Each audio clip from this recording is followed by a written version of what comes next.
आपने नौकरी से इस्तीफा क्यों दे दिया? तुम्हारे मुंह से ये सुनने के बाद कि इस नौकरी के लिए कुंती भी आई थी, अब मुझसे ये नौकरी नहीं हो पाएगी। गलती मेरी है। अगर मेरे मुंह से उस दिन ना निकलता तो यह समस्या ही खड़ी ना होती। इसी वजह से कुंती जी ने मुझे बहुत डांटा, बहुत भला बुरा कहा। मुझे उनके गुस्से का भी सामना करना पड़ा। ये बात आज नहीं तो कल पता लगनी ही थी, और फिर अब ये जानने के बाद मुझे नौकरी करके ये लगेगा कि मैं कुंती के अधिकार को छीन रही हूँ, और वो मैं नहीं कर सकती। नहीं, ये आप क्या कह रही हैं पुष्पा जी? हिम्मत, अगर मैं कुंती को उसका अधिकार दिला नहीं सकती तो फिर उसे छीनने का भी मुझे कोई हक नहीं है। नहीं पुष्पा जी, आपने कुंती जी का कोई अधिकार नहीं छीना। और आप भावुकता में आकर जो इस्तीफा दे रहे हैं ना, ये उचित नहीं है। और अच्छा, अभी मैंने रस्तोगी साहब की गाड़ी बाहर देखी थी, वो यहाँ आए थे क्या? हाँ हिम्मत, रस्तोगी साहब यहाँ मुझे ये समझाने आए थे कि मैं अपना इस्तीफा वापस ले लूं। रस्तोगी साहब यहाँ खुद चल कर आए, आपको कम से कम उनकी बात का तो मान रखना चाहिए। उनके यहाँ आने का मतलब तो एक ही है ना कि वो नहीं चाहते कि आप नौकरी छोड़ें। मेरी कुछ भी समझ में नहीं आ रहा हिम्मत कि मैं क्या करूं। समझने की कोशिश कीजिए। आप क्या समझते हैं कि आप ये नौकरी छोड़ देंगी तो कुंती जी को मिल जाएगी? यही बात रस्तोगी साहब जी ने भी मुझसे कही, लेकिन मैं अपनी कोशिश तो कर सकती हूँ ना। मैंने रस्तोगी साहब को बोला है कि वो मेरी जगह कुंती को नौकरी दे दें। लेकिन पुष्पा जी, आप नौकरी छोड़कर फिर करेंगे क्या? आप अपने घर की जरूरतें तो देखिए। घर का खर्चा कैसे चलेगा? घर चलाने के लिए मेरा पति है ना, मन। पुष्पा जी, आपके पति ने ना कभी अपनी जिम्मेदारियों को समझा है और ना समझेंगे। पता नहीं किस मिट्टी के बने हैं ये। हिम्मत, मेरे बारे में कुछ बोलने की जरूरत नहीं है, वरना मुझसे बुरा कोई नहीं होगा। अगर मेरी बातें आपको इतनी बुरी लगती हैं तो अपने आप को सुधारते क्यों नहीं? या जिंदगी भर इन गुनाहों का बोझ लेकर जीते रहोगे? गुनाह? पुष्पा जी, मेरा मतलब ये गुनाह नहीं तो क्या है?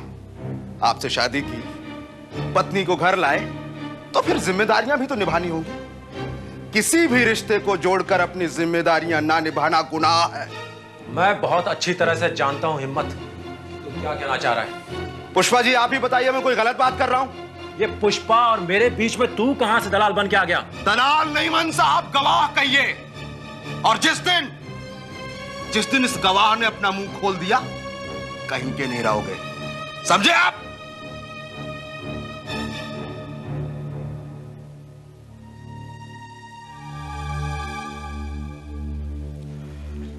अच्छा पुष्पा जी, मैं चलता हूं, लेकिन फिर भी मैं आपसे यह प्रार्थना करूंगा कि आप ये नौकरी ना छोड़ें, वरना मैं कुंती जी की नजर में गिर जाऊंगा। आप अपना इस्तीफा वापस ले लीजिए और मेरी बात को जरा ध्यान से सुनिए और सोचिए। अच्छा, मैं चलता हूं।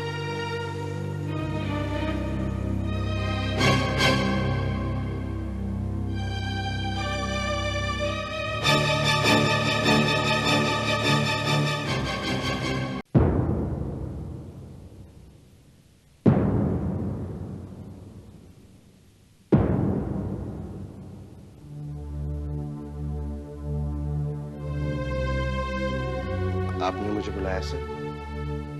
हाँ हिम्मत, तुम्हें पता चल गया होगा कि पुष्पा ने इस्तीफा दे दिया है, और उसके इस्तीफा देने की भी वजह मुझे पता चल गई। सर, पुष्पा जी ने अपना इस्तीफा भावुकता में आकर दे दिया है। जो भी हो, लेकिन पुष्पा का नौकरी करना कितना जरूरी है ये मैं जानता हूँ, और यही सोचकर मैं उसके घर भी गया था। जानता हूँ सर, यही बात मैं भी उनसे कहने गया था कि भावुकता में लिया गया निर्णय कभी सही नहीं होता। पुष्पा कुंती के लिए नौकरी छोड़ रही है, उस कुंती के लिए जिसे मैं जानता तक नहीं। और वो क्या सोचती है कि उसके नौकरी छोड़ने से मैं उसे नौकरी दे दूंगा? ऐसा कभी होता है क्या? सर, ये जानकर के कुंती जी ने उनके लिए इंटरव्यू नहीं दिया, कुंती जी के त्याग से उन्हें नौकरी मिली है, तो अब वो नौकरी छोड़कर कुंती जी को मौका देना चाहती हैं। हिम्मत, पुष्पा के मौका देने से कुंती को काम नहीं मिल जाएगा। इस कंपनी में किसको रखना है और किसको नहीं रखना है, ये मेरा काम। सच है सर। फिर पुष्पा ऐसी बेवकूफी क्यों कर रही है? वो अपने घर की स्थिति को अच्छी तरह से जानती है। पति कोई काम नहीं करता है और इनकम का कोई जरिया नहीं है। ऐसे में घर चलाना कितना मुश्किल हो जाएगा। आप मालिक होकर सर इतना कुछ सोचते हैं? मैं अपने से जुड़े हुए किसी भी इंसान को तकलीफ में नहीं दे सकता। मेरी कोशिश होती है कि जो भी मदद हो सके मैं पूरी करूं। ये आपकी महानता है सर, वरना आज के जमाने में कौन किसके बारे में इतना सोचता है। नहीं नहीं नहीं, इसमें कोई महानता की बात नहीं है। हिम्मत, मैं तो सिर्फ इतना जानता हूं कि आपका एक गलत फैसला आपकी पूरी जिंदगी को मुसीबत में डाल देता है। पुष्पा एक हाउसवाइफ है, उसे कोई एक्सपीरियंस नहीं था, लेकिन फिर भी मैंने उसे अपने यहां पर नौकरी पे रखा। जानते हो क्यों? क्योंकि उसे नौकरी की जरूरत थी। ये बात तो वो भी जानती हैं सर। वो इतने दिनों से यहां काम कर रही है और काम भी सीख गई है, और उसे लेकर मुझे कोई शिकायत भी नहीं है। और वो इस तरह से नौकरी छोड़कर जा रही है, पता नहीं उसे दूसरी जगह काम मिले या ना मिले। ये सब मेरी वजह से हुआ है सर। अगर मैं उस दिन वो बात ना बताता कि कुंती जी भी इंटरव्यू के लिए आई थी, तो ऐसी कोई बात ही पैदा नहीं होती। देखो हिम्मत, अब ये मामला पैदा हुआ है तो इसे सुलझाना भी हमारा फर्ज है। ये हमारी मॉरलिटी है, नैतिकता है। वरना मैं भी बेपरवाह हो सकता था। वो नौकरी छोड़ के जाती है जाए, मैं किसी और को रख लूं। मुझे इस बात का गर्व है सर कि मैं ऐसे मालिक की कंपनी में काम करता हूं जो दूसरों की भावनाओं को इस हद तक समझता है, उन्हें काम भी देता है और काम छोड़कर जाने वालों को अपनों की तरह मनाता भी है। मुझे विश्वास है सर कि पुष्पा जी भी मान जाएंगी। हिम्मत, मुझे लगता है कि पुष्पा को नौकरी पे वापस लाने के लिए मुझे एक बार कुंती से मिलना पड़ेगा। ठीक है सर। आखिर मैं भी तो उससे मिलकर देखूं कि उसमें ऐसी क्या खासियत है जिसके लिए तुम और पुष्पा इतनी तारीफ करते हो। वो तो सचमुच की देवी हैं सर। हालात से समझौता करना तो उन्होंने सीखा ही नहीं, इसीलिए तो मुझसे शादी नहीं कर रही।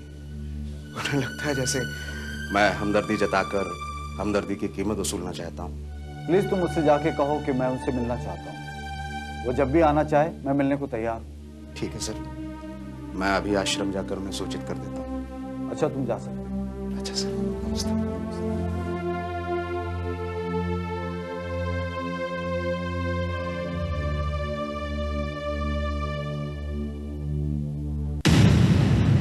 अच्छा है, लेकिन थोड़ी सफाई कम है। हाँ, ध्यान से।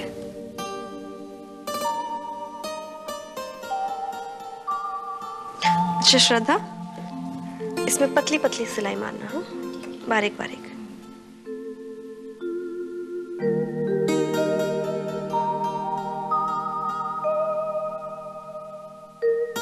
हो गया पूरा? देखो, अरे वाह, सुंदर लग रहा है। हाँ? अच्छा है।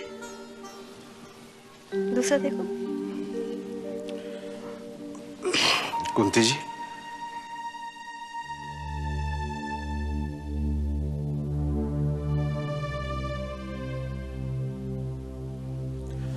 मैं जानता हूं कि आपको मेरा यहां आना अच्छा नहीं लगा होगा, लेकिन आज मैं अपने मालिक रस्तोगी साहब के आदेश से यहाँ आया हूँ।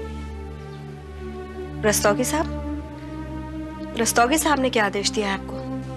वो आपसे मिलना चाहते हैं। क्यों मिलना चाहते हैं? सिर्फ इसलिए कि मैं उनके ऑफिस में इंटरव्यू देने गई थी और बिना इंटरव्यू दिए चली आई?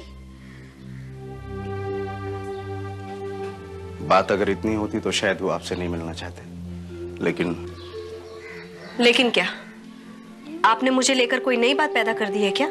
जी नहीं। आपको क्या मैं इतना बेवकूफ लगता हूं कि आप मुझे मना करें और मैं आपके बारे में किसी और से बातें करता फिरूं? मेरी जुबान इतनी नहीं फिसलती। मुझे अपनी जुबान पे काबू रखना आता है। लेकिन रस्तोगी साहब की मुझसे मिलने की कोई तो वजह होगी। वजह यही है कि उस दिन आपने सच कहा था। पुष्पा जी ने इस्तीफा दे दिया है, लेकिन रस्तोगी साहब ने उसे स्वीकार नहीं किया। इस्तीफा देना या मंजूर ना करना उनकी आपस की बात है। इसके बीच में मैं कहां से आ गई? सच तो यह है कुंती जी कि पुष्पा जी ने अगर इस्तीफा दिया है तो आपकी वजह से। जो नौकरी आपने पुष्पा जी के लिए छोड़ी थी, वही नौकरी वो आपकी खातिर छोड़ना चाहती है। ये कैसे हो सकता है? पुष्पा को ये तो सोचना चाहिए कि अगर वो ये नौकरी छोड़ देगी तो घर का खर्च कैसे चलेगा। ये बात अगर आप पुष्पा जी को समझाएं तो शायद बेहतर होगा। ठीक है, मैं पुष्पा से बात करूंगी। कुंती जी,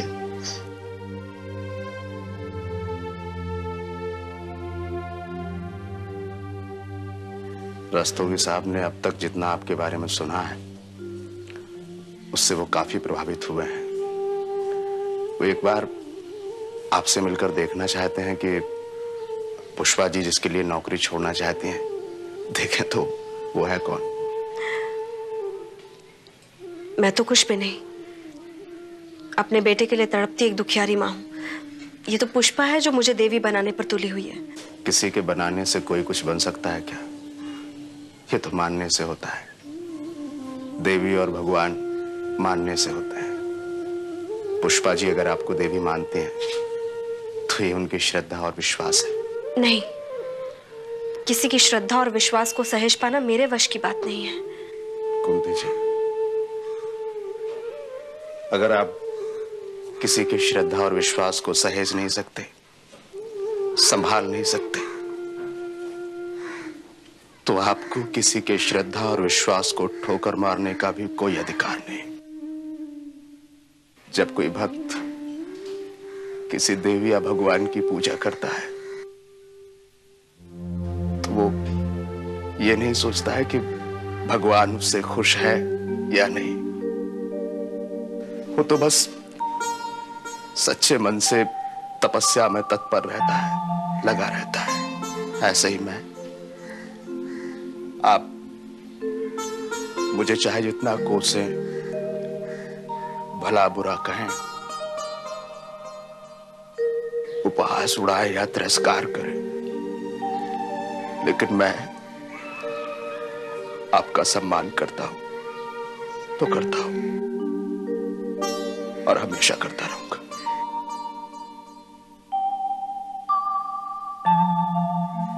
मैं भी आपसे यही चाहती हूँ कि आप भी मेरे लिए कोई ऐसी स्थिति पैदा न करें जिससे मुझे बुरा लगे। मैं अपनी पूरी कोशिश करूंगा, लेकिन अभी आप पुष्पा जी को समझाइए कि वो नौकरी ना छोड़े। हो सके तो कल ऑफिस आकर रस्तोगी साहब से मिल लीजिए, वरना वो मुझसे पूछेंगे तो मैं जवाब नहीं दे पाऊंगा। ठीक है, आश्रम में अगर कोई काम नहीं हुआ तो मैं उनसे मिलने आती हूँ। अच्छा, नमस्ते।